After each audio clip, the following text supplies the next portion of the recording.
আসসালামু আলাইকুম, কেমন আছেন সবাই? আশা করি আল্লাহর মেহেরবানিতে সবাই খুব ভালো আছেন। Welcome to Maria kitchen. আজ আপনাদের সাথে শেয়ার করব তেল ছাড়া ভীষণ মজার সুন্দর একটি নাস্তা তৈরি করে দেখাবো আজ। এই নাস্তাটা তৈরি করতে কোনো রকম তেলের প্রয়োজন হবে না। এই নাস্তাটি আপনারা বাচ্চাদের টিফিনে অথবা সন্ধ্যার নাস্তাতেও রাখতে পারেন। তো চলুন কথা না বাড়িয়ে আজকের রেসিপিটা শুরু করা যাক। তো এর জন্য প্রথমে একটি বাটিতে নিয়ে নিলাম কুসুম গরম পানি। তো এর মধ্যে এখন দিয়ে দিব 2 চামচ পরিমাণ বেকিং পাউডার। সেই সাথে এখানে দিয়ে দিচ্ছি 1.5 কাপ পরিমাণ ময়দা। আপনারা চাইলে ময়দার বদলে এখানে আটাও ইউজ করতে পারেন। সেই সাথে দিয়ে দিব স্বাদ মতন লবণ। এখন সব কিছুকে খুব ভালো করে একটি চামচ দিয়ে খুব ভালো করে মিশিয়ে নেব।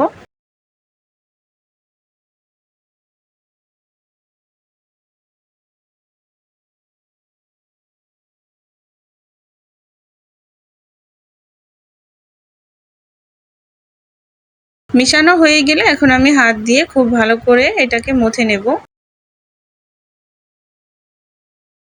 এখন এটাকে আমি রেস্টে রেখে দেব প্রায় 10-15 মিনিটের জন্য। আর এরই মধ্যে আমি এই নাস্তার পুরটা বানিয়ে নেব।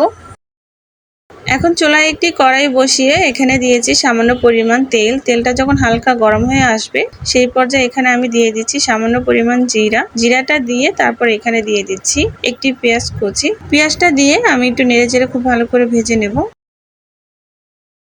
এই তো একটু ভেজে নেওয়া হয়ে গেলে এর মধ্যে দিয়ে দিব আমি 1 প্যাকেট ম্যাজিক মশলা।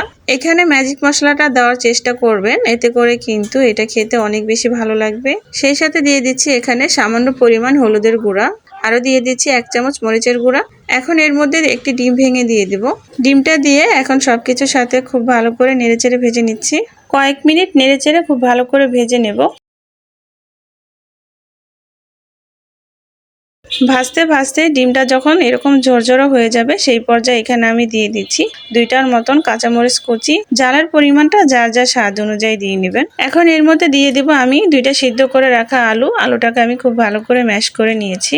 এখন দিয়ে সবকিছুর সাথেই খুব ভালো করে ভেজে নিচ্ছি।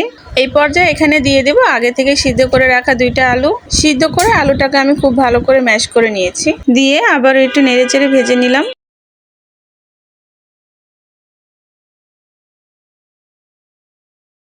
তো এখন শেষ পর্যায়ে দিয়ে দিচ্ছি এখানে কিছুটা পরিমাণ ধনেপাতা কুচি।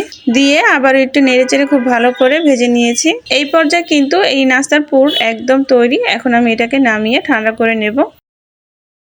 এবার আমি রেস্টে রাখা ডোটাকে আবার একটু ভালো করে মেখে নিচ্ছি।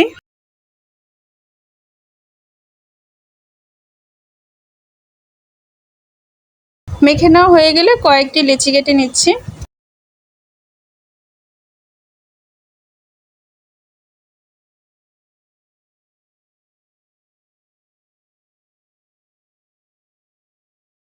এবার আমি এখান থেকে একটি লেচি নিয়ে হাত দিয়ে গোল করে এখন হাত দিয়ে টেনে টেনে একটু বড় করে নিচ্ছি। তারপরে মাঝখান থেকে একটু গর্ত করে এখানে আমি যে পুর বানিয়েছিলাম সেটা দিয়ে দিচ্ছি।